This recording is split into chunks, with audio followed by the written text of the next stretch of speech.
time for the Double Stop with Brian Sword.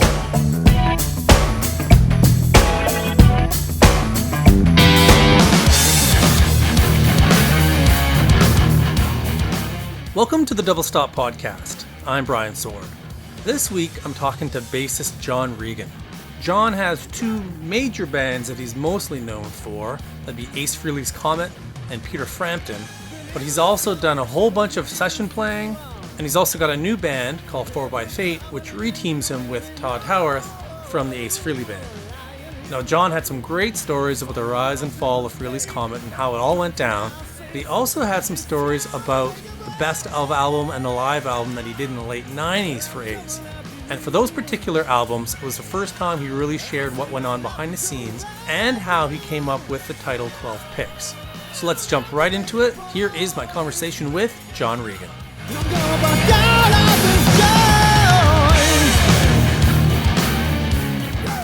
I was born in Poughkeepsie, New York, which is about 60 miles north of Manhattan. And I still live in the same little village that I have my entire life. As far as the music around the house, basically, it was, music of the mid-'50s, late '50s that I became aware of. And all of that music was the Great American Songbook, Sinatra, Tony Bennett, the big bands. The war just ended in the late '40s, and everybody was just happy to have their loved ones back home, so the radio was always on in the house, usually tuned to a station called WNEW-AM. William B. Williams was the main DJ on that. They had shows like the Make Believe Ballroom and Milkman's Matinee, and I just remember my grandmother, growing up in an Italian Sicilian household, even though my name sounds Irish, but that's a story, and if I tell you, I got to kill you. So we'll leave that, we'll leave that one the way it is. But, always had music on in the house. Not really, I grew up an only child, and there was really no music as far as playing music. There wasn't a piano or anything like that. Although I did find out later on that my dad had tried to make a couple records. Back then you could just go in and record in a booth in New York City type of thing. And I heard some of it, and he had a great voice. But he went into the service, came out, and then got a job and started a family and worked for IBM until he retired. So around the house, the main thing that was played was the radio. And what instrument did you pick up first? My dad bought me an acoustic guitar, which, the strings were about 6 inches off the neck, and evidently it was so frustrating that I started taking lessons, and then I gave up on it. But then when I got in high school, I ended up playing tenor saxophone. That was my first instrument that I actually got a little foothold on, and then I switched over to baritone sax. That I really loved. I was a big fan of Jerry Mulligan. He was like the preeminent baritone sax player back, in the 50s and 60s. And what happened was, I guess my hair got a bit too long for my dad's liking, because we were all hippies back then, in the late 60s. And one day he insisted that I go get my hair cut to a decent length. And I remember I was running down a hill to go to the barber shop in the little village that I live in, and I slipped on some ice and broke my leg. And I was in like a full leg cast, and it was impossible to practice baritone sax because it was my right leg, and that's kind of where, if you're sitting down, where you're playing, where the sax is laying. So I couldn't do that comfortably. So a good friend of mine lent me a red Hagstrom bass guitar. I said, wow, this is cool. It's kind of interesting. It's got the low notes, too, just like the baritone sax does. And I remember I put on, at the time I had a Young Rascals album. And if you were from New York in the 60s, you had to have Young Rascals stuff. They were like our hometown heroes. And I remember putting on their version of Mustang Sally, and plunking away on the bass and learning it, and that's the first song I learned on a bass guitar, and that was it. I never looked back after that. Gave up the baritone sax because I didn't feel like being in a marching band anymore because my friends were all starting rock and roll bands. Mustang Sally on bass was the first one, and I never looked back from there. And how old would you have been at that point? I would have been about 16. And how long until you got into a band? Right after that. Actually, I was in a band playing tenor sax. And once I started playing bass, I convinced the bass player that he was a really great guitar player and he should switch the guitar. And I took over the bass spot. Was he a good guitar player? He was as good a guitar player as he was a bass player. Let me put it that way. Wow. That was gentle. No, I think he liked it better anyway because most guys wanted to play guitar and be up front. And I've always been very happy being a bass player and being a support player. I enjoyed the foundational aspect of playing bass guitar. I never really wanted to be a front man or a guitar player or anything like that. I love the feeling when you're playing with a great drummer, and you're the bass player, and it just locks, and it just becomes this big, solid foundation to it, where everything else is going on top of it. And what bass players, did you start, when you started playing bass, did you start investigating bass players a bit more closely, and which ones did you find inspiration from? Well, obviously, growing up when we did the Beatles, McCartney, and then the Stones. The Stones were the bad boys, so that was interesting. Bill Wyman is probably one of the most underrated bass players that ever walked the earth. If you really listen to him and the bass parts that he played on those Stones records, because a lot of times Keith played bass as well, but Bill Wyman's parts were so freeform and jazz-like, and he didn't repeat himself, and that's not easy to do. When you start. I know when I started playing sessions, you got your part that you played for the verse and then the part that you played for the chorus. But Wyman was always, I think, a little more jazz-oriented, as it was and is Charlie Watts. Charlie Watts' drumming, the groove comes from a jazz background, and to this day, I think he still has a jazz band that he plays with when the Stones aren't working. So it would have been the first two would have been. McCartney and Bill Wyman. But then I really, the American guys, because bands where we're playing and we're doing Motown stuff, so James Jamerson is and always will be one of the bass players for any bass player to listen to. And guys like Duck Dunn, from Booker T and the MGs, and it played on all of Sam and Dave's stuff. But the one that really got me was I had a band, and the guitar player, Steve Sickberg, his name was Siktberg, turned me on to Jeff Beck. So I started listening to the Jeff Beck, the Truth album, and then Beckola, and Ronnie Wood was playing bass in that band. And he just blew me away. His approach and his attack on the instrument and the sound of those. If you listen to Plinth on the Beckola record, and Spanish Boots, it sounds like the IRT subways coming at you. It was absolutely earth-shaking to me, that sound and that intensity. So I wore those records out from one side to the other, listening to Ronnie Wood playing bass with Jeff Beck. And then, Chris Squire came along with Yes, and that was another interesting sound. Entwistle, obviously, with The Who.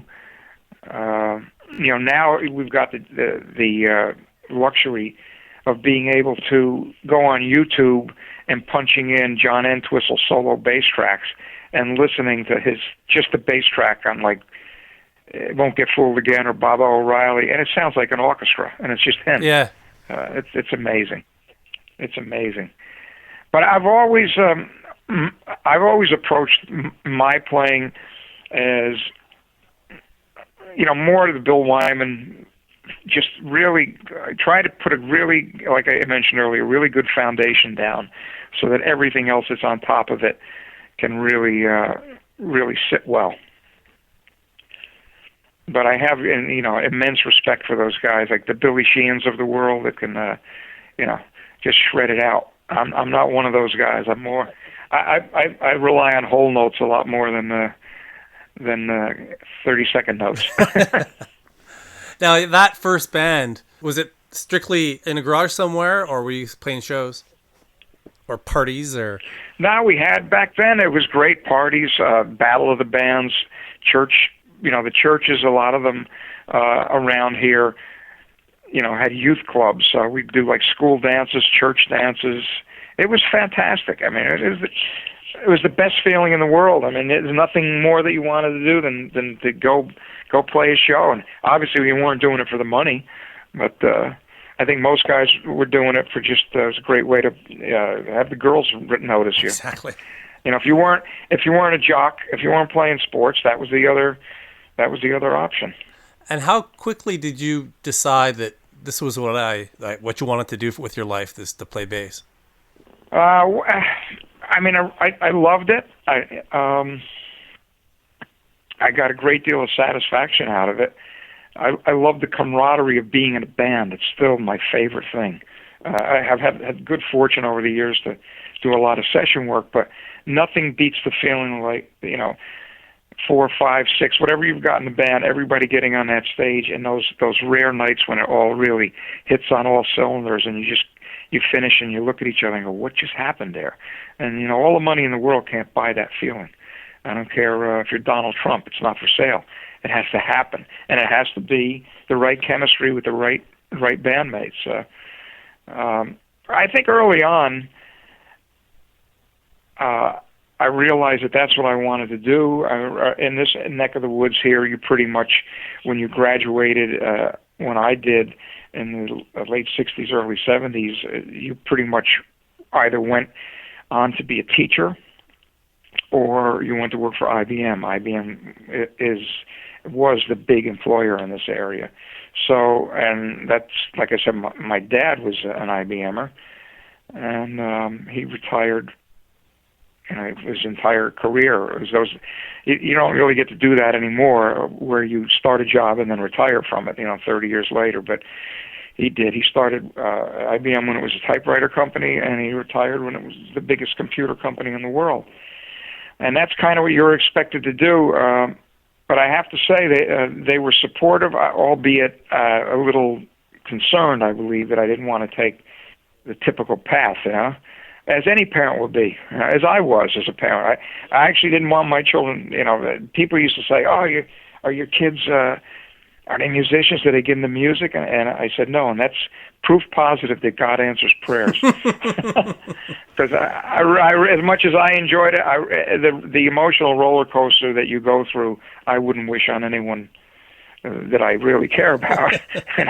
So you finish high school, and you take your path. Then I'm in a band. Did you shoot off to New York, or what? What did you do?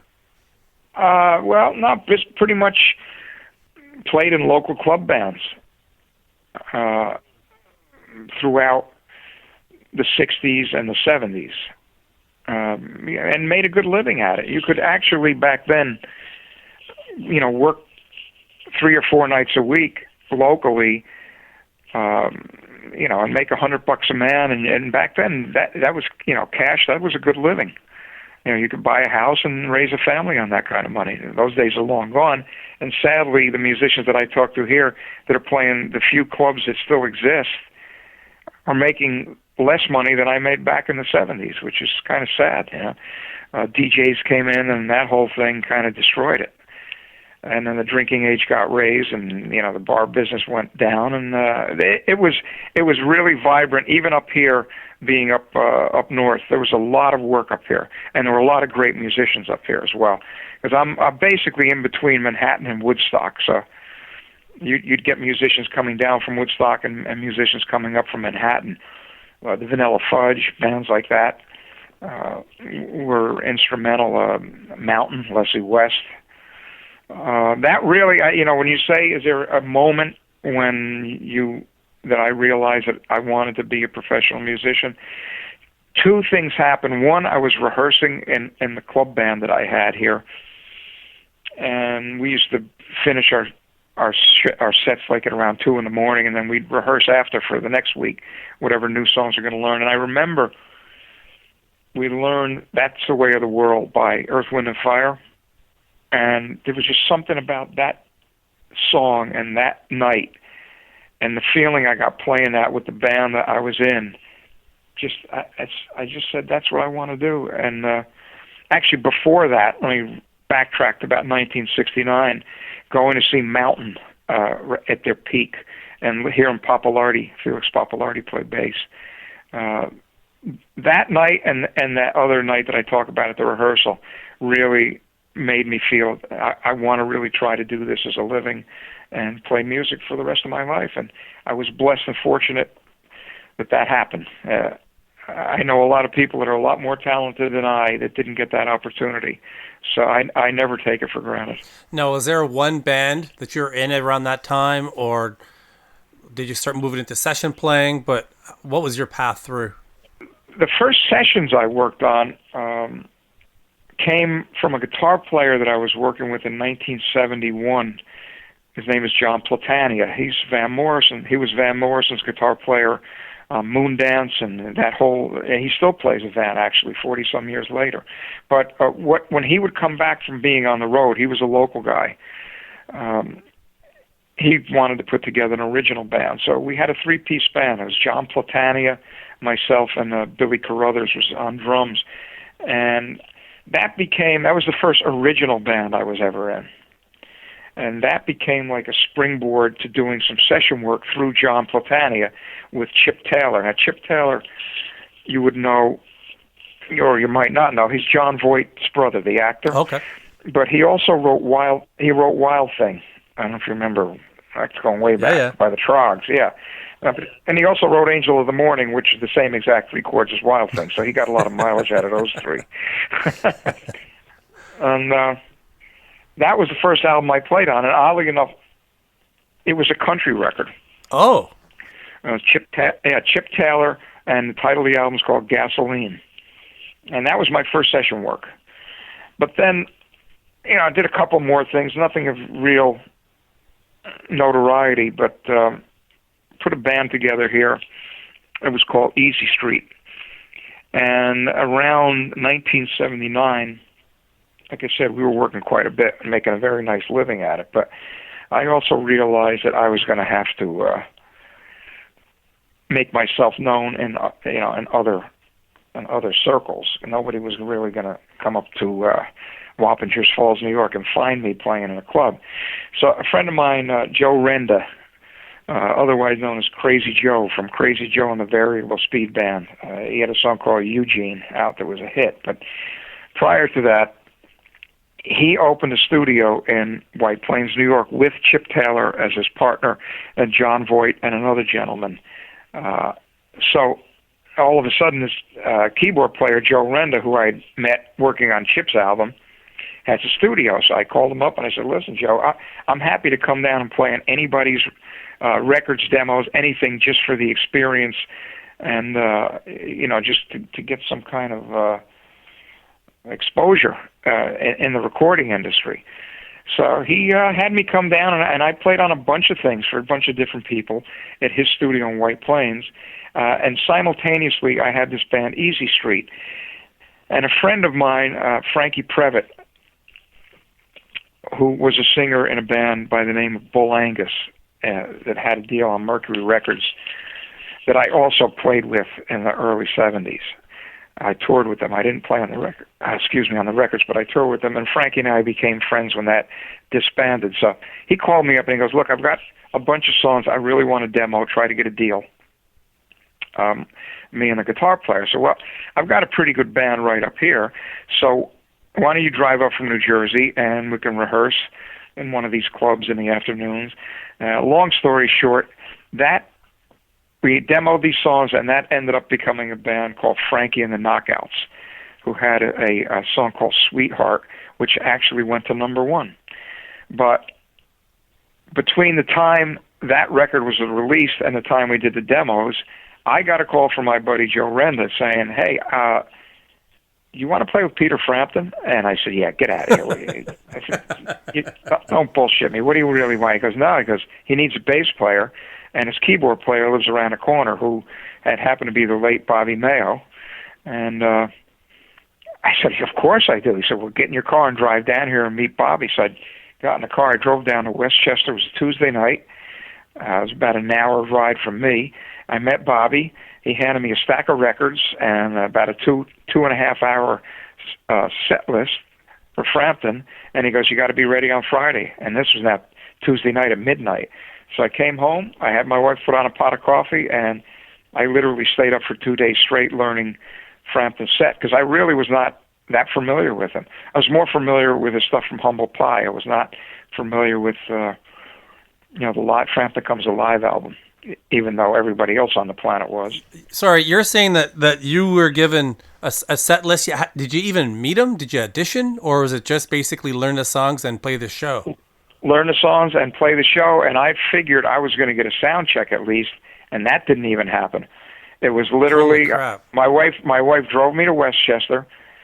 I got in the car with Bobby Mayo. We went to Frampton's house, and then his driver. We all drove to the gig in Pennsylvania, and it literally was on the stage and do the show. I remember making the sign of the cross, and yeah, that was trial by fire. And the only things I remember walking on, saying a little prayer. And then throughout the evening, I saw Peter glance over at me and smiles. I figured, well, I'm not fired tonight. Oh, that's good. And that turned into a 31-year working relationship and friendship. That it was an amazing river to be thrown in, and you just had to swim. So what happened after the show? Well, I guess you met him on the way to the show then. Yeah, I mean, he was sitting in the front seat with his driver, and Bobby and I were in the back, and I'm going, I can't believe this is happening, Oh my goodness, that's absurd. And then so after the show, obviously he was happy. After the show, he just said, "Great job, man," and it was the last leg of a tour, and it probably lasted about 6 weeks, and it was like heaven on earth. I mean, I was playing in front of massive audiences, with these great musicians.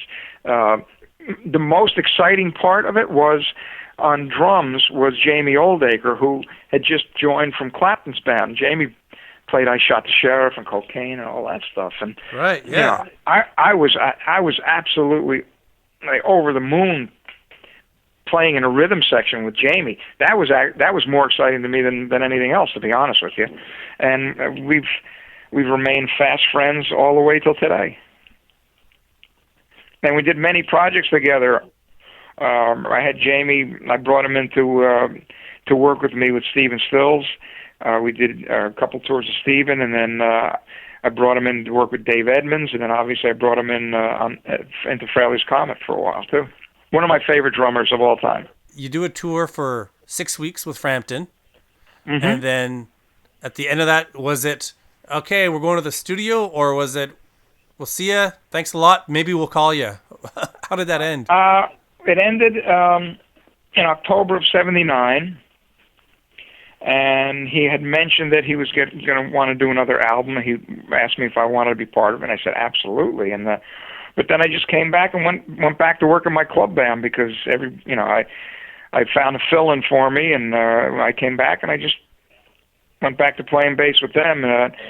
And I remember the lead singer was absolutely just livid, the fact that I had that opportunity and he didn't, and he made it miserable from the point when I came back until the point where I went with Peter full time, which was pretty much January of 1980. So I had about 3 months back with my club band, and I just remember the singer saying to me, "Welcome back to reality, pal." And I looked at him, I said, "I'll tell you what, I just came from my reality. I don't know what yours is, but it's not this." So, because he was being a real wise ass, so I decided to just, lay in him a little bit. But that was it. I started, we did the Breaking All the Rules album with Peter. It was the first album I did with him on A&M Records. And then we pretty much worked together on and off, more on than off, until the end of 2010.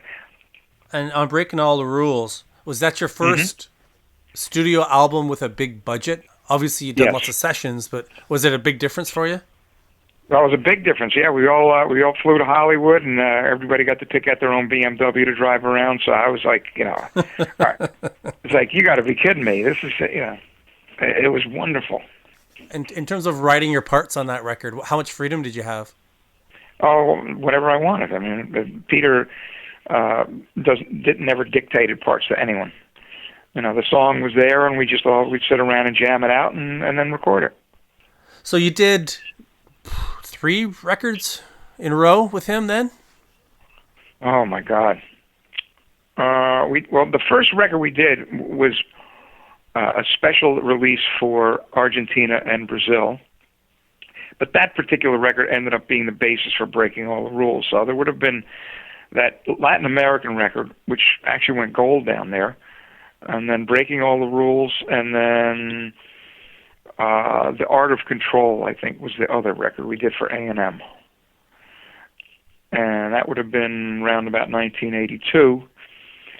And then around 83, 84, he just decided to take a breather because neither one of those, the Breaking All the Rules was critically acclaimed but didn't do what he wanted.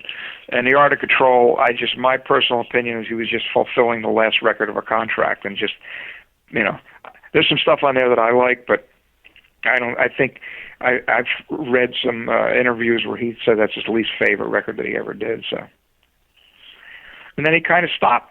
He stopped working. So that's when I ended up running into Ace Frehley. And how did that meeting happen? I was down at my buddy Joe Renda's studio again in White Plains. It's called North Lake Sound, and I remember walking in, and I think Ace was probably passed out on the floor, and I just stepped over him and somebody said, "Oh, that's Ace Frehley." I looked, "Oh, that's nice. Hopefully he'll come to and I'll meet him." So he did. He came to, and we started to chat, and he was out of Kiss at the time, and I wasn't working with Peter, and we just started talking about, why the music we love. We started talking about Zeppelin and the Stones and Hendrix and all that stuff. And about how we were kind of disillusioned about the music business, part of the music business. He said, "I've got a studio in Wilton, Connecticut." He goes, why don't you come up with just jam? Basically start playing music again for the same reason that we started playing it in our first band, which is just it made you feel good. So we did that. He goes, "I got a drummer." So I get there, and of course the drummer's Anton Fig, who is one of the finest drummers on the planet Earth. Yeah. So we just started jamming, like playing stuff, Zeppelin, whatever we wanted to play. And got that reckless abandon back, and we got our joy back in playing music, and it started feeling really good. And he said, "Why don't we try to put some songs together, and and we can try to get a record deal?" So I said, fantastic. So I invited Arthur Stead along, who I had met after Bobby Mayo left Peter's band. Arthur Stead took over the keyboard and guitar and vocal slot for Bobby and Peter's band, and that tour 1980, 81, and 82. So I brought him in, and somehow Richie Scarlett got involved, but I don't know how that happened. Whether Ace brought him in, I don't really remember, but I had known Richie because Richie's also from this neck of the woods that I live in. And that became a 5-piece, the original Frehley's Comet. And we did a bunch of demos at his studio and at his house in Connecticut. And at that point, we actually got a deal for a record in London, and a record company in London. I forgot the name of it. But we were all excited, and then all of a sudden, that fell through. The label went bankrupt, and that was the end of all of that, pretty much a year and a half's worth of hard work. And at that point, we're back to square one, and everybody had, families to feed. So Anton and I went off and did a tour with Scandal for a little bit, and then I ended up going with John Waite for a couple of years and doing session work, different whatever you can get your hands on to try to make a living. in New York. And at that time, New York was vibrant. You could be down there at a rehearsal studio and run into somebody. Oh yeah, we need somebody to put some bass on a couple tracks. And it was very much a family back then in New York, in the rock and roll business. It was a lot smaller than you imagine, but it was a lot of fun, and you got a lot done, and you got to work with some great people. I'm surprised at that point that Ace would have had a hard time getting a deal coming out of Kiss. Was it a reputation on his behavior, or what caused the problem with him getting deals? Well, it's probably, his antics were well known, so I'm sure there were a lot of labels that didn't want to get involved. Because back then, keep in mind, budgets were very large. They gave you a lot of money. So they had to be not like today. We're talking. I remember working on a Billy Idol record where there was no budget, and it ended up coming in at something like $800,000. Now they give bands like $20,000 and say try to come up with a record. Yeah, exactly. Yeah. So, and that was a different. It was a really. Those are heady times back then. It was an amazing rock and roll scene, and I felt fortunate. Jamie Oldacre and I reminisce quite a bit about, when it was going really good, and it was a lot of fun. And we feel fortunate to have been around while that was going on. I mean, he with Clapton during all at 461 Ocean Boulevard. I mean, amazing times he saw. Oh yeah, those were great rock and roll years. Yeah? So I'm in John Waite's band at this point, and we just recorded an album called Rover's Return, which I absolutely love. And I get a call from Eddie Kramer, who'd been a friend for a while before then, because Eddie produced Frampton's Art of Control, and Eddie was also living up in this area of upstate New York. And he goes, well, I think I've got a deal for Ace with Megaforce Records. And really, I firmly believe with all my heart we owe that record deal and that opportunity to Eddie Trunk, because Eddie Trunk was working at Megaforce, and he championed the cause. I don't know how eager Johnny Z and his wife Marcia were to sign Ace because of what you mentioned. So, he had a history. So Eddie championed the cause, and I said, absolutely, I'm in, because, look, we put a lot of time into this. It was heartbreaking when it kind of fell apart. So I went back and we recorded most of the first Frehley's Comet album as a three-piece, the same three-piece that showed up at Ace's house to play the Hendrix and Zeppelin song. So it was Anton, Ace, and myself. And I have to back up a little bit. While I was on the road with John Waite, we had done a co-headlining tour with Cheap Trick, and I remember checking out their set one night before we went on, and I see this guy that's set up off the stage playing keyboards and singing his ass off when Xander couldn't hit some of the parts, and it was Todd Howarth. And we became friends on that tour, and I definitely put his name in the phone book because I realized he was a great guy, a great singer, a great keyboard player, and a great guitar player. And I'm thinking to myself, man, if I ever have a band or if I know anybody that's looking for a triple threat, this guy can do it all. So we kept in touch, and after we had finished probably 2/3 of the Frehley's Comet record, I brought it up to Ace, and I said, it would really be a good idea to have somebody in the band that can sing and give you a break, because I can't sing. Anton doesn't sing. And I said, I got the guy, man. He's a great guy. He's a great musician. So we flew him in, and he auditioned.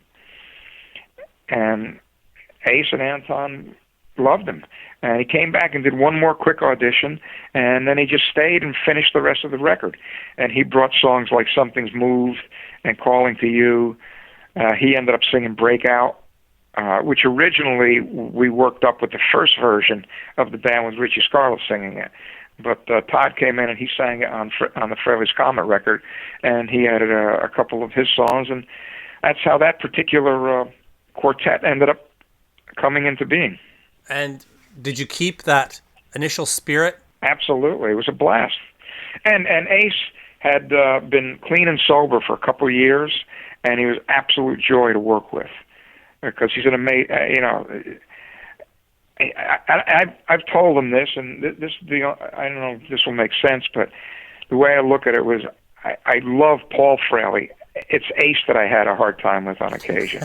And by that I mean, to whatever it took to become that superhero rock star, I didn't want to hear about it, Yeah. We're working. We're working to make a great record and to make great music. So I expect the work ethic to be up there all the time. And for that first record, it was. He was absolutely spot on, playing his ass off, coming up with interesting songs. It was fantastic. Eddie Kramer behind the board. It's hard to beat that. It was a real. That was a blast to do that record. It really was. And the response was pretty great for it too. Right? That did pretty well right out of the gate, right? The response was phenomenal. It almost immediately went gold. So that was good. Keep in mind, Ace's solo album, out of the four of them, when they all did solo albums, was the best-selling one. So there was a lot of anticipation, and there was an audience out there. The Kiss fans, out of any band I've ever worked with, I've said this from day one, the Kiss fans are the best fans in the world. They really are. There's a loyalty there and a sincerity that you don't find with any other artist that I know of and that I've worked with personally. And I honestly believe the only reason Kiss is still around is because of that Kiss Army. They were dedicated, they didn't give up on the band, and they stood behind them. So, how was the tour for that record? That was great. I think we were out with YNT and Faster Pussycat. That tour was the best tour right there. Why? Well, because it was our tour. We weren't support. The only time we ended up getting in financial hardship, and a lot of the rumor was that it was Ace, and it wasn't. The reason we got in financial hardship when we were out with Iron Maiden, we had to pull off the tour. Evidently, keep in mind the record deal was signed by Ace Frehley. It was not signed by there was no Frehley's Comet band signed to a record contract. It was a solo artist deal. I didn't know that. We weren't signed to a deal. Ace was. So Ace hired his manager, and whoever was looking after the business at that point, who I don't remember who it was because they kept coming and going. It was like Spinal Tap. They'd blow up or they'd get shot or something. I don't know what happened to them, but whoever made the deal on Ace's behalf and our behalf with Iron Maiden did not put a clause in the contract that said if Iron Maiden cancels a show, we still get paid. Now, they're a headliner. They're making hundreds of thousands of dollars. We're making maybe, if we're lucky, $10,000. And our bills are coming in every day. We've got buses, we've got crew, we've got hotels, et cetera, et cetera, et cetera. And we were pretty much living hand to mouth. It was working. We were able to pay all our bills and stay on the road as long as the tour went as according to initially planned. And what happened was Iron Maiden was doing rotten business, and they ended up, 1 week a show went out. I said, okay, well, let's scrape by here. Called Johnny Z up asking for a little tour support, which I think was forthcoming, so that was okay. But then all of a sudden now, the next week, 2 shows are gone. Then 3 shows are gone. We just couldn't afford to stay out. Oh, wow. It was simple as that, And Ace had, successfully blown through all of his Kiss money, so there was no bank account to draw out of. So we had no other option than to pull off the road because the record company wasn't going to kick in any more tour support, and that was not the first tour. That was the second Sighting tour. Yeah, that's right. I jumped us ahead about 8 months. But that's why we ended up coming off the road. It was heartbreaking, to be honest with you, because of course the first thing that was going to be said is Ace screwed up, and that was not the case at all. It was a financial blunder on the part of these rocket scientists that call themselves managers. Who I can go on the record saying I don't like any of them. I've never met one that I thought was worth a nickel. And the band never really recovered from that, did it? In terms of the Frehley's Comet. No, it didn't. Original band.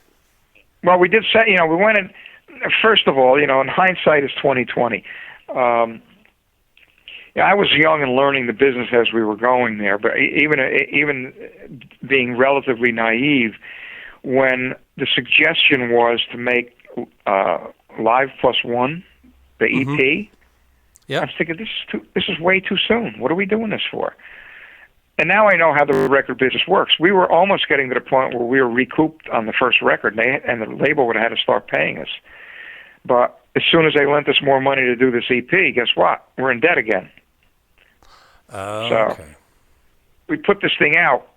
I mean, if I knew then what I know now, I would have fought it tooth and nail. I said, absolutely not. It's too soon to put that out.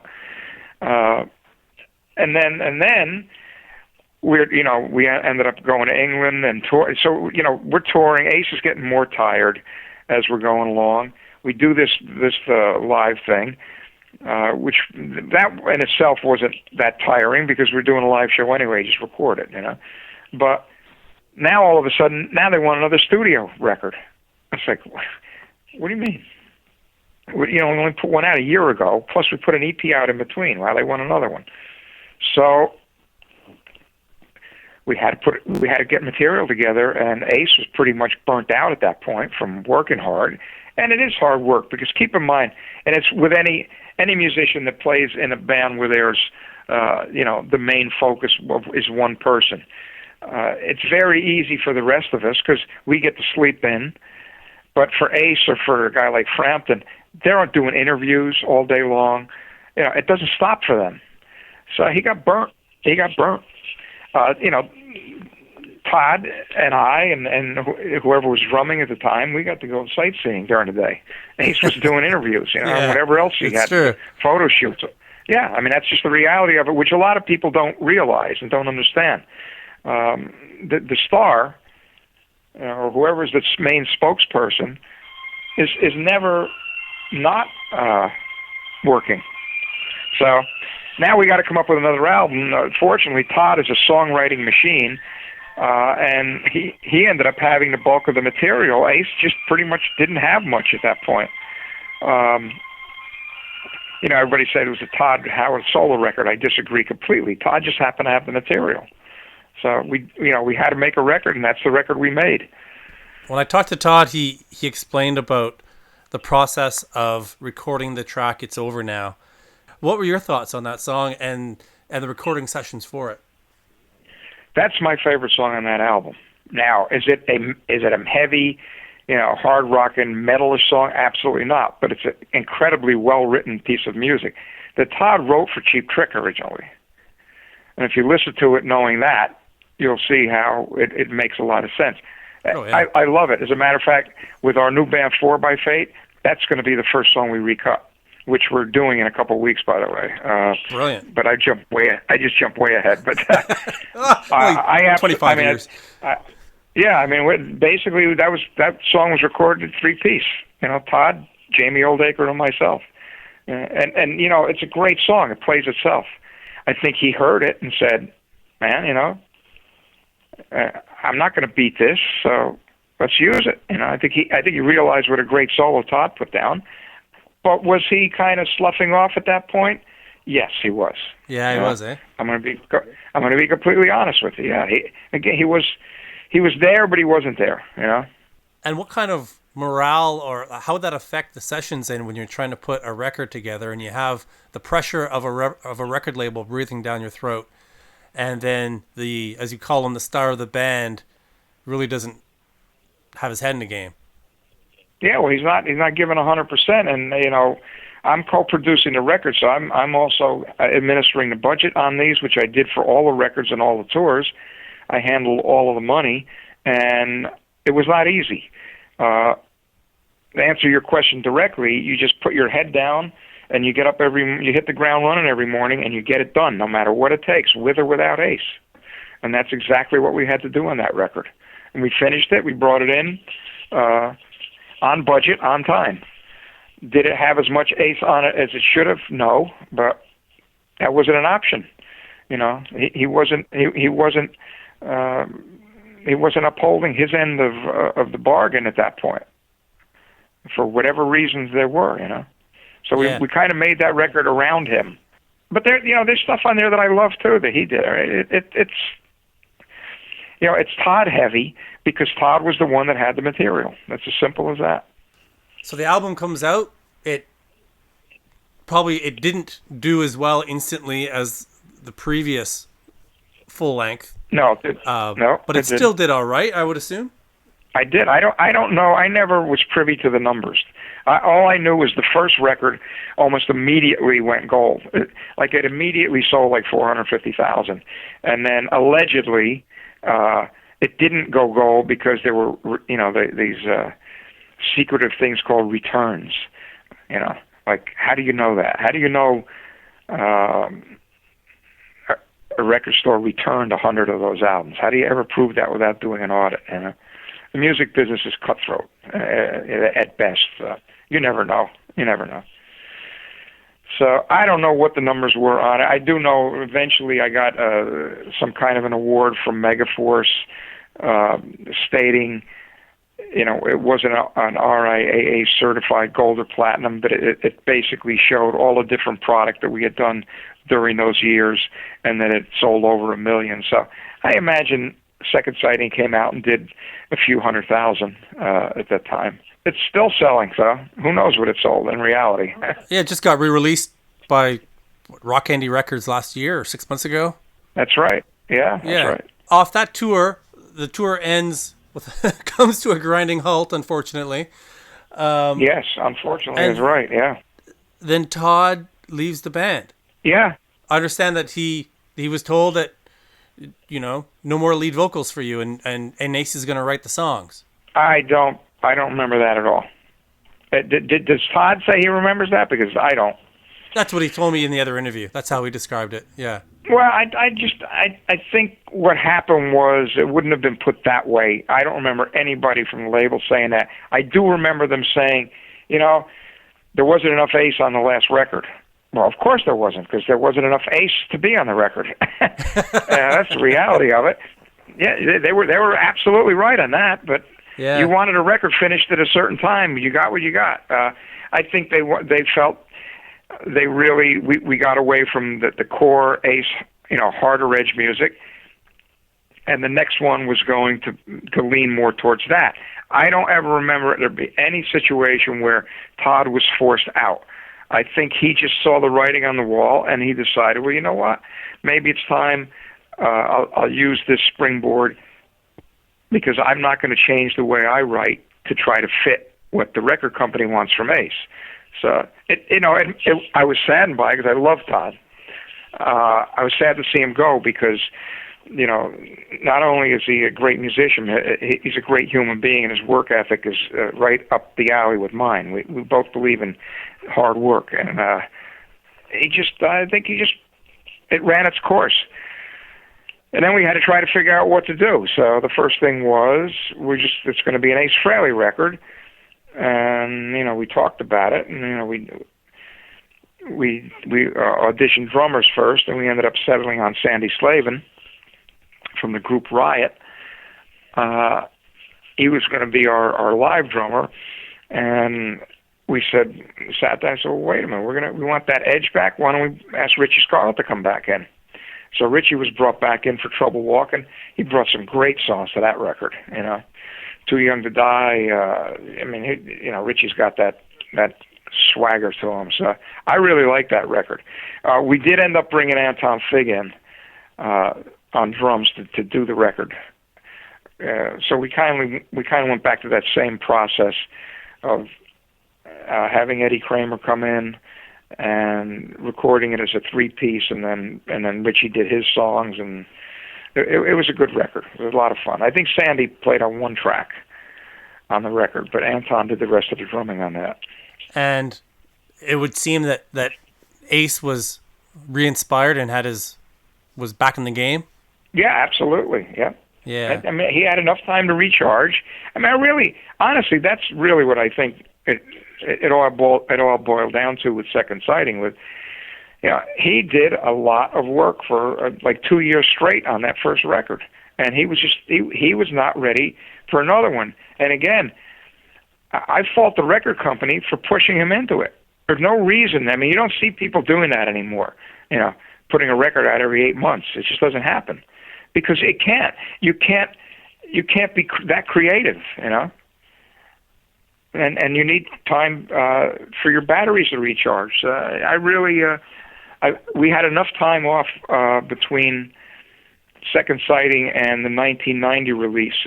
We had like 2 years, or a year and a half, and that was enough to get it, to get Ace, back firing on all cylinders. I felt. I thought he did a great job. I had to fight him tooth and nail over Do Ya because, again, I was co-producer on that record, and I just thought he would do a great job. And he didn't have enough confidence in himself. I thought he would kill it, and I'm proud of the version that we did of that song. I thought Ace did a phenomenal job on it. Wasn't that the lead-off single too? Yeah, it was. Yeah.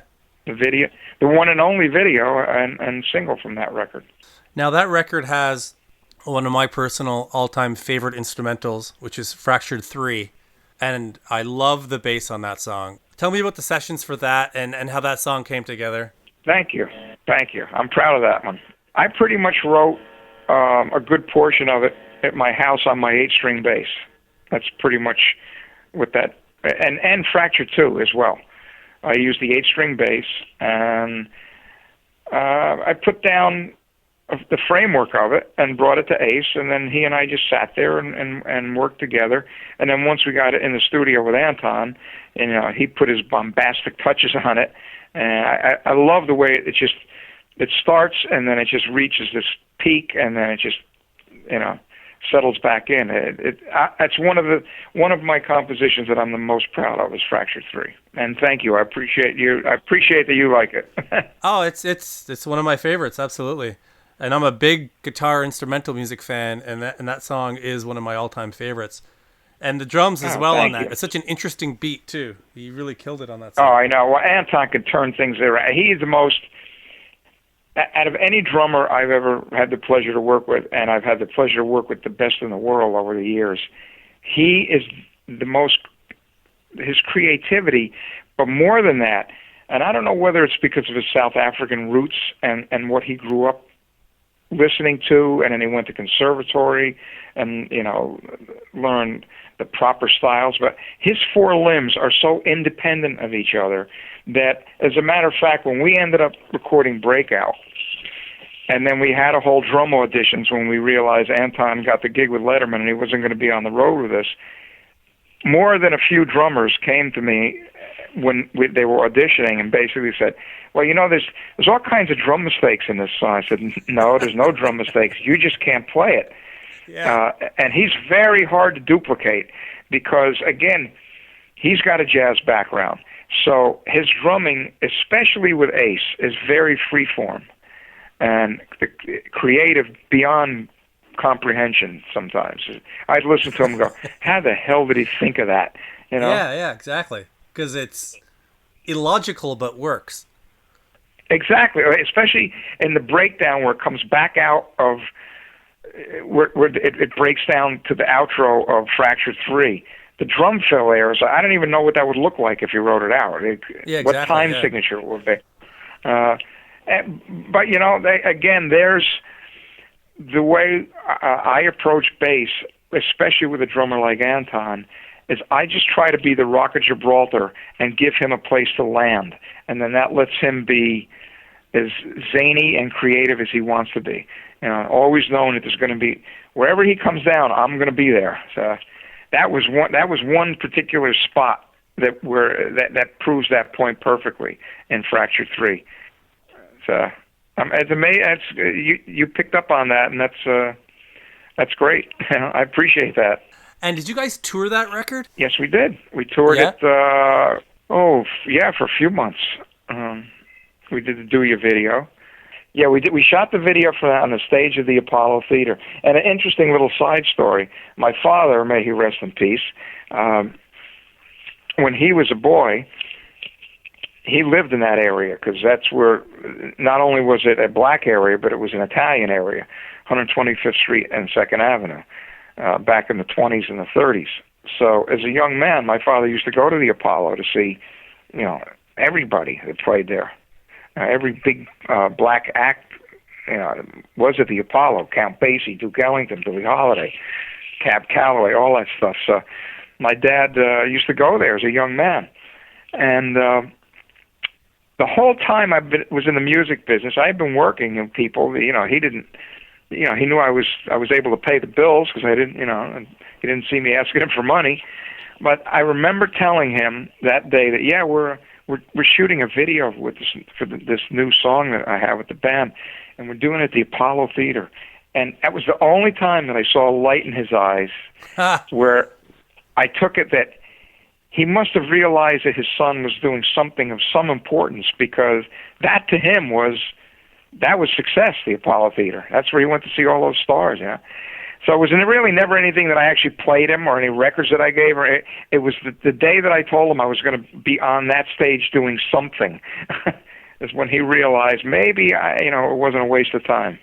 Yeah. Now you're speaking a language he can understand. Yeah, it was kind of poignant, because my dad wasn't one to give a lot of accolades, but that's the one time that I saw a little light in his eye, like, my son must be doing something meaningful. So it's a good memory I have. It's one of my favorite memories, actually. That was the last record you did with Ace. How did that band come to a close? It came to a close because Ace was getting a little too stupid. And okay. Seriously, we again, we were on the road, we were paying our bills, but it was literally, one day to the next. But it was all budgeted out, but it was budgeted for absolutely no extra shenanigans at all. And he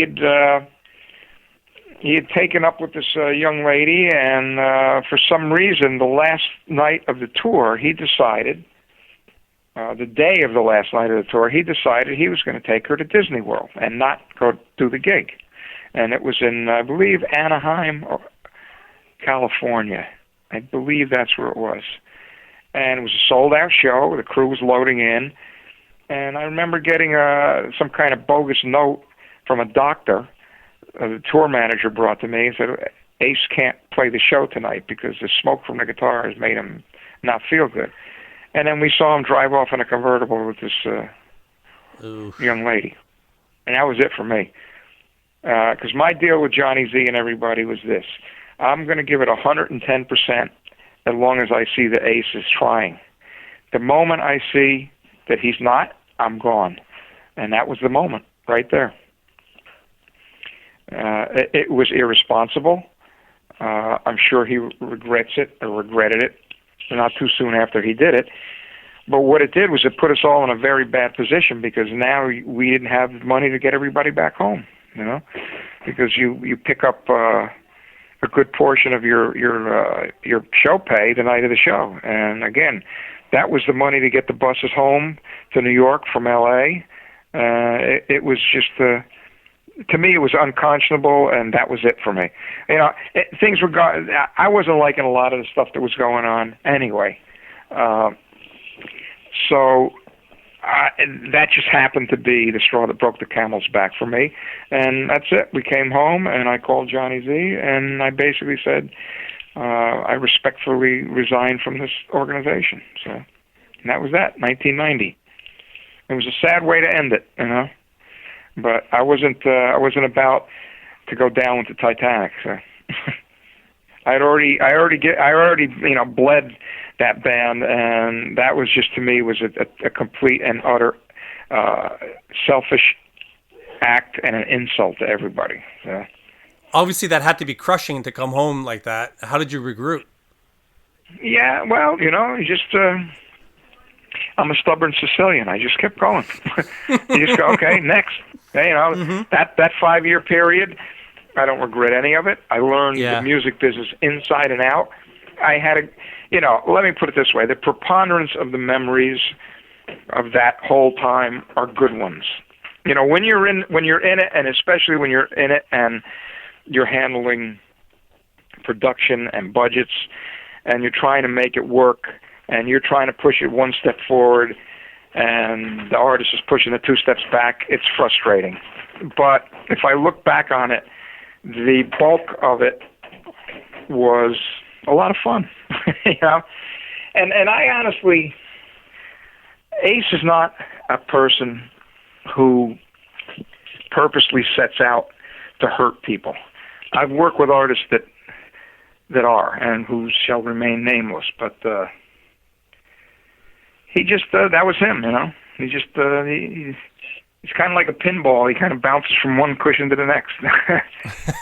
But you know, I came home and you know, you're right. It throws you a little bit. You have to sit and go, you know, do I want to do this anymore? That's the first thing that crosses your mind. You know? Bet, yeah. Because you've given so much, and to see it just completely disintegrate, it's heartbreaking. You know. And I remember reading a story about, and believe me, I'm not putting us anywhere near this same category, but it surprised me when I read that when the Beatles broke up, McCartney pretty much stayed in his room for 6 months. You know, because here's what happens: you wrongfully attach who you are with what you do, and it's not just in the music business, you know. And you really have to work. You have to work at not allowing that to happen. And the only way that happens is with age. You get wisdom with age. You realize, wait a minute, you know. Yes, I was in this band, but that's not all I am as a human being. But a lot of times people go through their whole life that way and end up very sad and lonely. You know. You have to have worth outside of what you do to, you know, pay the bills. You have to have your own self-worth inside. So after a little period of perhaps mourning, you jumped back on it, and what was the first project you jumped back into? I think it was either a Robin Trower album called In the Line of Fire, or I went on tour with Stephen Stills. Stephen put a blues quartet together. Oh, cool. With an amazing drummer by the name of Tony Beard, English guy, and Mike Finnegan on Hammond B3, and Stephen just wanted to strap on his Flying V and play blues. That to me was an absolute honor, because I've respected his songwriting and his playing for years. That was a lot of fun. That was, you know, 90 and 91. Those were good years. It felt good to get back out and play. It was a completely different style of music, but I loved it so much, and that's the best part. When I look back and think about what I've had the blessing to be able to accomplish, you know, sitting in my little music room learning songs, you know, whether it's Frampton or Frehley or, you know, Stills, you know, I'm learning like Love the One You're With, and I'm remembering when that thing came out and how much I loved it, and I'm thinking to myself, I'm going to actually work with this guy. Yeah, sometimes you pinch yourself. And yeah. Can't believe this is happening. Yeah. But yeah, I mean, and around the same time, actually, I had the honor of playing on Dancing in the Streets, which was Mick Jagger and David Bowie's contribution to Live Aid. So, you know, that then led to getting a call from Mick to play on the Dirty Work album, to put some bass on some of that, which was cool. Another surrealistic moment in my life. I bet. That I would get to. Yeah, that was just incredible. And then while I was out with Stills, Mick called the house here, because my daughter was young at the time, and she called me up and said, "Dad, there's a message on the machine here from Mick Jagger." I said, it's probably one of my wise guy friends. I said, you know, back then it was a cassette tape. I said, "Play me the message." So she plays it, and indeed it was Mick. It was Mick inviting me down to audition for the Stones.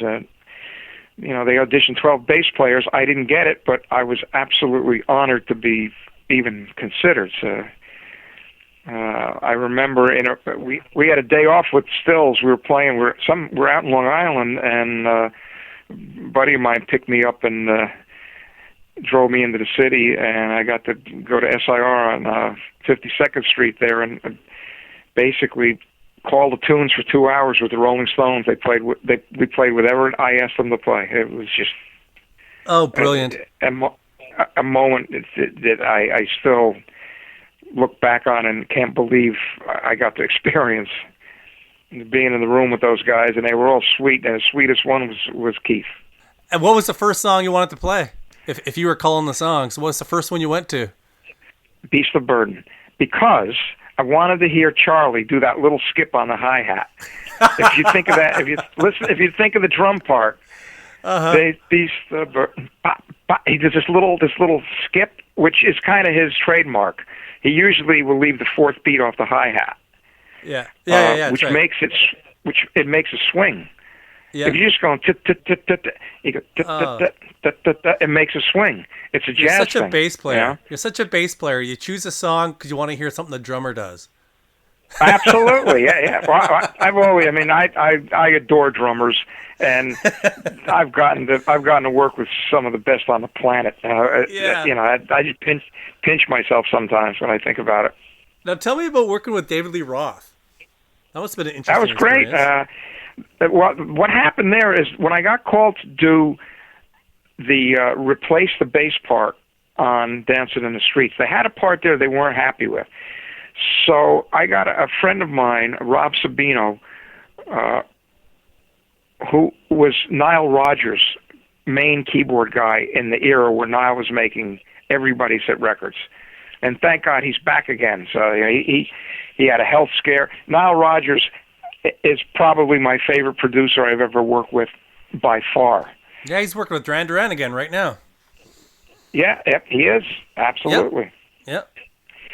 And Nile happened to be engineering these overdubs. Because I went into the studio and, met Nile and, okay, we need to replace a bass part. I usually replace my bass parts. I like to do it in the control room because I like to have the speakers cranked. I don't like playing bass through headphones. I hate it. So there's Nile. I remember G.E. Smith was going to come in at the time he was in the Saturday Night Live band. He was going to put some guitar on. So we're getting ready to track, and in walks Jagger.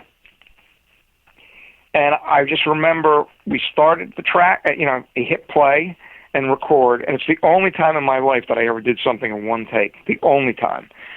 But as we're doing it, as the song is just progressing, I'm catching in my peripheral vision behind me, Jagger's dancing around like you see him dance around on stage. Awesome. And I'm trying to concentrate on what I'm doing. I'm processing this visual that I'm seeing. Same time I'm thinking, but that's why he's Mick Jagger, because he's dancing around like a child on Christmas morning because of music. There was no audience there. The music moves him so much. That's why he is who he is. It was a profound moment in my life when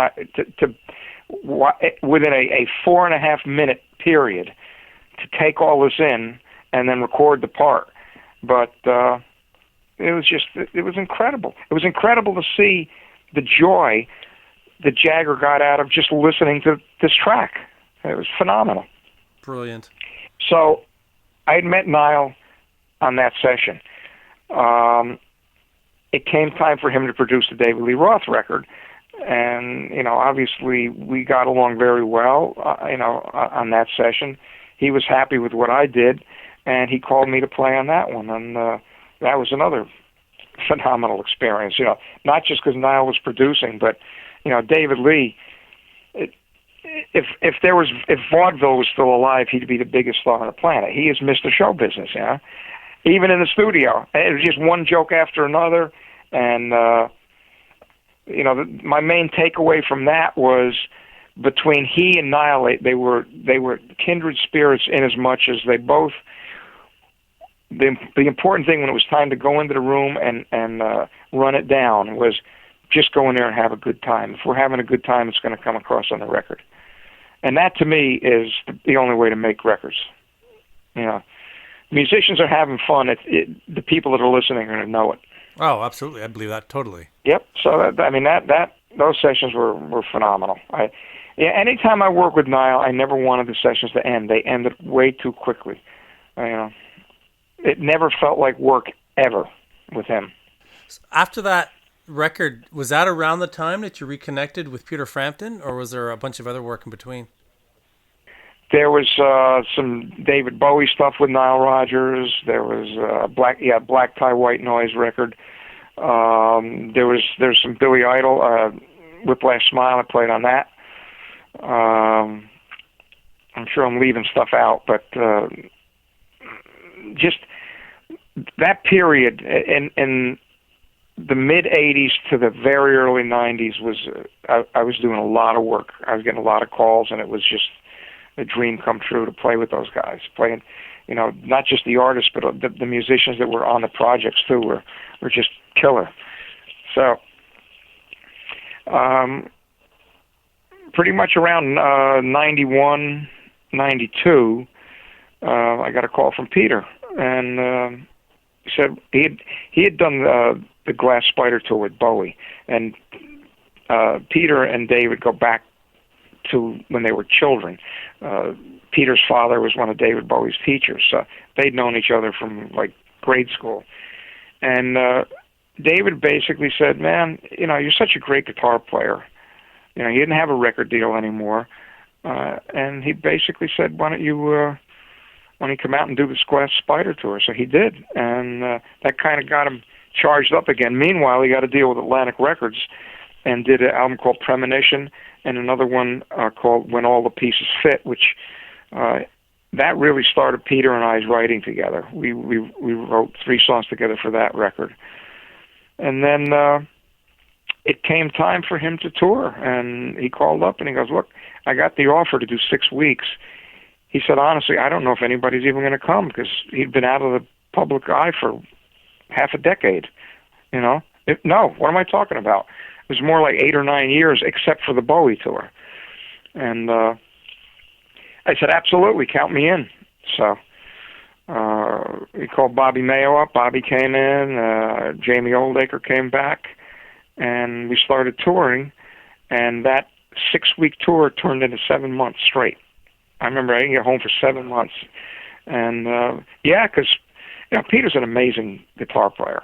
Unfortunately, the crux of his fame was on the pinup boy looks, but he's always been an amazing guitar player and an amazing entertainer.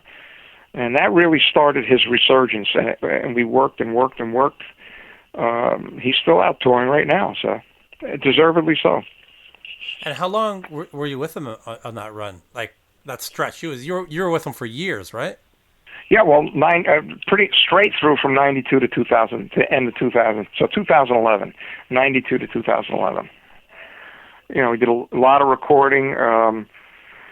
We did an instrumental record called Fingerprints that won a Grammy. It was his first Grammy, so it was great to be involved in that, and be considered a Grammy award-winning writer and performer on a record that reached the pinnacle.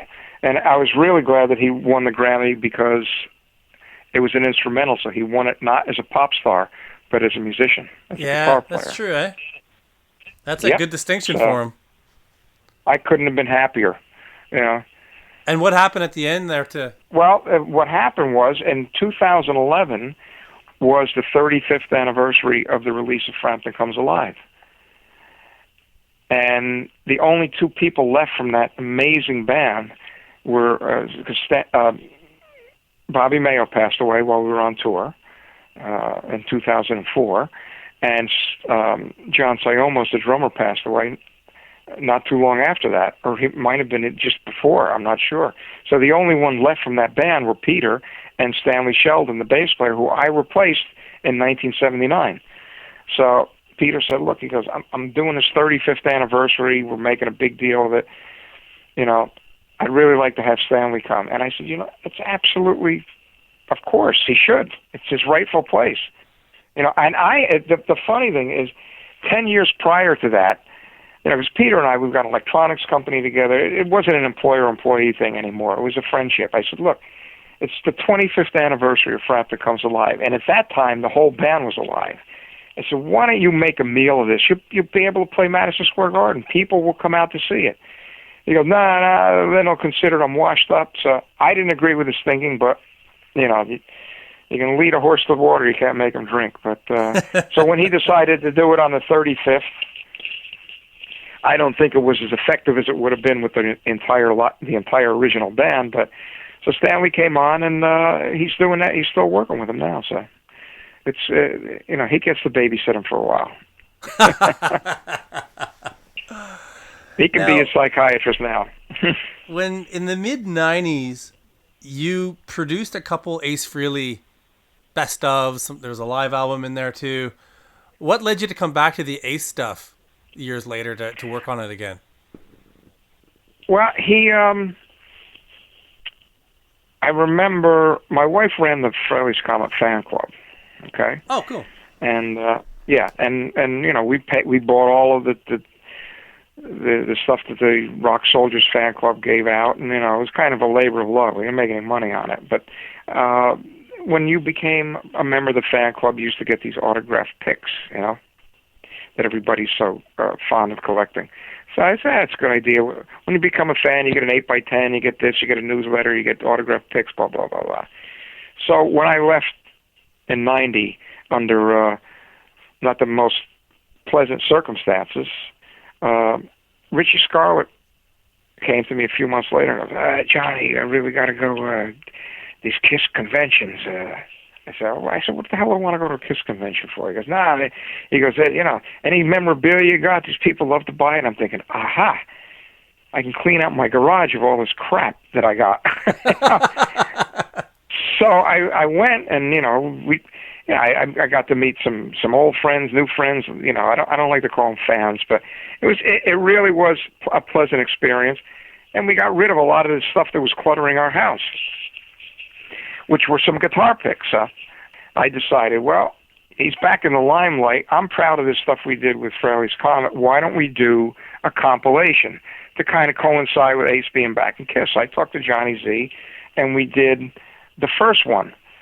In the meantime, I get a call from one of Ace's, another brilliant choice for manager. I don't even know who the guy's name was, but I get this call. It's like, my client, Paul Frahley, has, we understand you're selling some of these guitar picks. I keep in mind, I had paid for them in the first place. Oh, boy.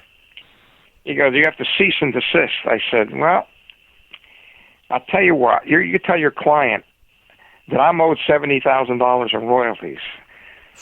And I would be more than happy to return a few bags of guitar picks that I have in exchange for a check for $70,000. And that was the end of that conversation, obviously. Yeah. And then Ace went bankrupt, and at the same time, the KISS reunion started, because I'm sure that Gene and Paul made sure that Ace went bankrupt so that no one would come and attach the box office receipts at the time. Because that's the way that would have worked. Oh, right, yeah. But anyway, I figured I would send a little friendly little message and call the new thing 12 picks, and include a pick in it. So that's exactly where that came from. Not too many people know that story. So. Oh, that's funny. And then that did pretty well for Megaforce. And Johnny Z said, is there any more? I said, well, let me go down to the archives down at Atlantic Records and see what we've got. So I went in and pulled out what then eventually became Loaded Deck. So they were basically put out to just showcase what we did with Frehley's Comet, and I'm sure the record company was happy that he was back in KISS and getting some notoriety, and you know the way that works. That you end up, the best of the best of the best of albums, so that type of thing. So, did it give you any closure on your experiences with Ace? I don't know. I mean, not really, because it wasn't. I really don't harbor any ill feelings whatsoever. The music business is not an easy one. It ran its course. It did what it did. I was never, hateful or anything like that. It's just, basically, you got to roll with the punches. You really have to, especially in that business. You got to move on to the next thing. Well, I'll use that as a segue into the next thing, which is 4x8. Tell me about how that band came together. Yeah, well, that came together because Todd and I, we got to back up. It was the end of 2010, and I'm in South America and in Australia with Frampton touring. And I'm getting to airports and hotels, and all these people are coming up with all this Frehley's Comet product for me to sign and autograph. And to the point where it actually Peter was starting to get pissed off about it. I think he didn't appreciate that. That I had more people waiting for me with Frehley's Comet stuff than he had. But that was the truth of the matter. And I'm going, man, I can't believe anybody still remembers this. We're talking about 23 years ago or something at the time, or 24. So it kept happening. So, when I got home and I realized I wasn't going to be working with Peter in 2012, I got a hold of Todd and I said, Todd, oddly enough, there's a lot of interest in this Frehley's Comet stuff. I was very surprised. And I said, we've got the 25th anniversary coming up in 2012 of the first Frehley's Comet record. It came out in 1987. I said, would you be interested in, doing a few shows if Ace wants to? And he said, yeah, absolutely. So my theory behind it is I wanted to do, 10 or 12 cities, do like a retrospective of all of the records, and, maybe record it, work it around Anton's schedule, and just do something to just cap it off, just a little commemorative thing. Kind of like what Peter was doing for the 35th, although his record was a heck of a lot bigger than what we were doing. But I mean, there was Sure. enough interest, I thought. Yeah. And I always used to hear from our fans and friends, like, I wish you guys would do, get together and play again. So I ran it by Ace. I tried to get to Ace a multitude of ways, and it got nowhere. So I just got in the car and I drove down to one of those chiller conventions, those things that he does now, these autograph signing thing. And it had been the first time that we had seen each other since 1990. We had a nice little hug and a nice chat. And I said, Ace, I don't know how you're feeling, what you're feeling other than this, but this is my concept. And we talked about it. He goes, Johnny, I don't know. So I left it at that. I said, well, look, just think about it. You know how to get a hold of me. And then I never heard from him. So I basically got a friend of mine, Danny Stanton, involved.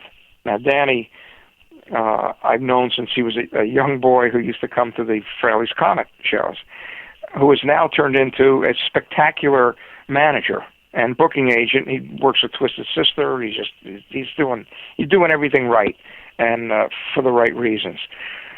So I said, Danny, listen, this is the concept. I talked to Ace. I know you know Ace. Why don't you, see if you can reach him and see if you want to be involved in putting this together. So he talked to Ace, and basically I think Ace came back saying, I need $100,000 a show. Now, that ain't happening, Yeah. So that basically, Danny came back and he goes, well, that's just unrealistic. It's, I can't do that. I said, I agree. So that basically put that concept to rest. I spent about a year trying to make it happen, and I realized it's not going to happen. So I'm on Facebook one day, which I spend too much time on, unfortunately, and I happened to see this this project that Mitch LaFon was working on. Now, you know Mitch? Yeah, I know Mitch. Yeah, well, that ended up being this Kiss tribute record, A World with Heroes. But when I researched the concept and the reason behind it, and that it was to raise money for Canadian hospice services and cancer hospice services, I went through that with my parents, and the hospice people are angels on earth, in my opinion. So I said, man, this is a great cause. So I reached out to Mitch. We didn't really know each other. And I said, Mitch, I will be honored to be involved in any way, shape, or form in this project, because I really like what you're doing, and I think the music's going to be cool, and I think the cause is, there's no better cause in the world, so count me in. He was happy to hear that, and I cut a track. I think we cut Deuce. Tommy Denander was playing guitar.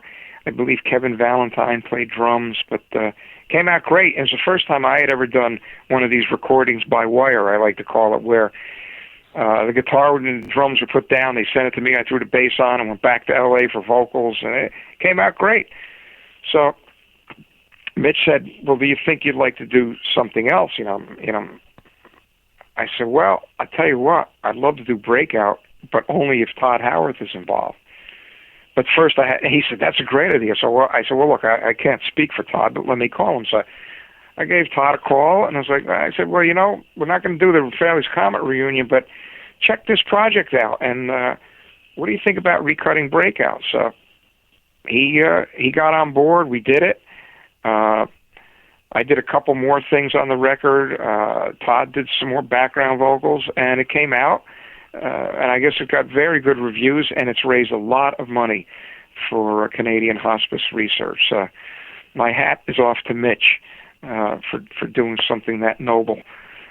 Then, what happened when the record came out, Mitch started getting some inquiries as to whether Todd and I would like to do some shows. And I'm thinking, that's kind of weird, but let me talk to Todd. So I talked to him, and he goes, well, let's think about it. So Mitch said, he goes, and I have a guitar player for you. He says, he's a young kid, Sean Kelly. He used to play with Helix. He had his own band, Crash Kelly. He plays with Nelly Furtado. And he said he's an amazing player. He's classically trained. He's got a classical guitar album out, but he loves 80s metal.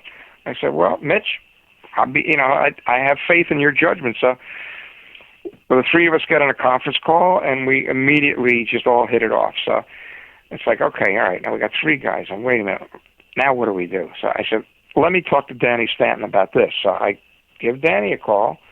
I said, Danny, tell me right out of the gate if you think this is, not worthwhile, or is it just, feel free to say, I don't think it's a good idea.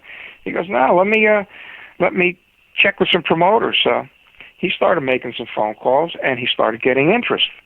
So he calls you back. He goes, well, I've got interest, but you're only 3/4 of a band. You don't have a drummer. He goes, I got a drummer for you.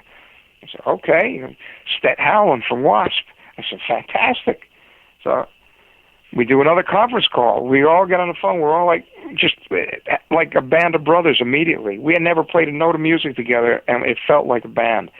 So now we need a name. So everybody puts names down, and Danny Stanton comes up with 4 by Fate, because really, we couldn't have tried to make this happen. This fate made this happen. I don't want to sound corny, but that's the reality of it.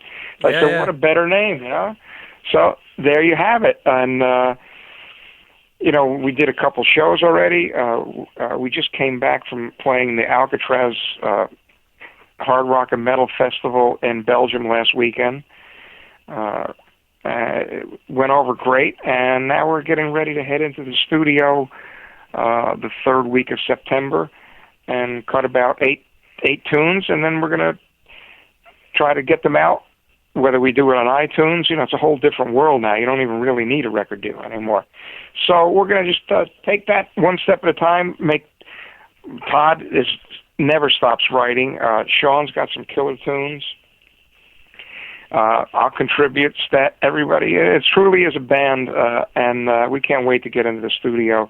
And I believe we've even got some festivals already booked for next year in Europe. So we're taking it one step at a time, but the important thing is we love working with each other. It's like 4 kindred spirits, and, the live shows have been getting good response. I couldn't be happier. We're playing a mix of Frahley's Comet, some Wasp, some Helix, some Humble Pie from my days at Frampton, and some original stuff. So we really want to also give a nod to where we all came from. We'll probably throw in a Cheap Trick song in our live set, because we're all a product of our past. We're going to honor it all. Plus, we're going to play some killer new stuff along the way. And how is it playing with Todd again after 25 years? It's phenomenal. It just, we're, you play in a rock band. Everybody expects you to look, have a grimace on your face like you're ready to kill somebody. But I just remember the first, not even the first couple shows, every show, we just up there with big smiles on our faces, like we're playing this great music again. We're thrilled, we're absolutely thrilled. And to have the 2 guys in the band, Sean and Stet, we couldn't be happier. It really, really is a powerful combination, and a really good bunch of guys working together. The type, we enjoy being in each other's company, just as on stage and off. And it must be nice to build something from scratch again. Well, yeah, that does feel good, to be honest with you, I have to say. You're absolutely right. Where it takes us, I don't know. The music business right now, you know what state it's in. But Sure. we've kind of made a vow that it's got to be fun. It has to feel good, and it's got to be fun. Otherwise, it's not worth continuing on with. And right now, we're having the time of our lives, and I'm getting a little long in the tooth here, age-wise, but I felt like a little kid again on stage in Belgium. First time I had been back on a big stage in a couple of years, and it's like, this feels like home. Only the difference is it's our own band, so that made it all the better. Okay, there it is. I hope you dug it. You can find out all about 4x Fate on Facebook. They're getting ready to record a record, but they're also playing a few shows here and there. And remember to subscribe to this show on iTunes. Make sure you come back next week when I talk to Jeff Martin from Racer X.